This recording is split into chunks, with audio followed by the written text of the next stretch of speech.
So there's a note I was making about the very, very tall people that we were in history a very long time ago,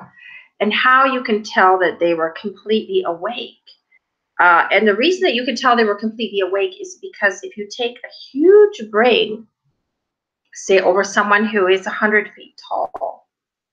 and if you were to look at the sections, burrows in the cerebral cortex, and if you were to measure what the brainwave firing would be, say, for the motor cortex, it would be ridiculously slow. I mean, it would be just even to walk across the room and come back and sit down, it would be terribly, terribly slow. It would look ridiculous, and the day would be too short to get anything done. So obviously, they were moving from their autonomic in their cerebellum as completely awake beings. And we motor cortex more easily probably than any size person because our cerebral cortex is so small in this lifetime. And you have to, and science should look at this because it's ridiculous how slow we would be. So that we have a much different brain today, which is more prone to the thumbsucker syndrome that we covered in the earlier videos.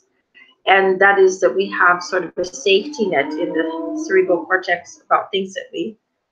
expect and that we accept. And so what we have is a look then at the past and what was possible then, and how we would have been run completely autonomic like an athlete, where when we talked about the string theory of science literally being painted on the walls of the ancient Egyptian temples,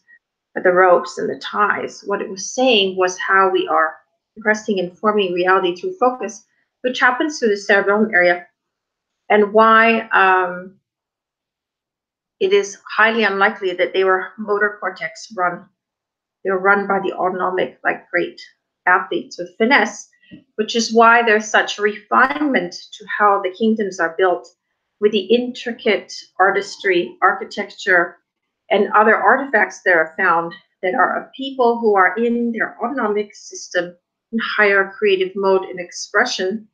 who aren't roughshod motor cortex run people who have a different creation of a basic box, circle, triangle, and really the finesse of artistry.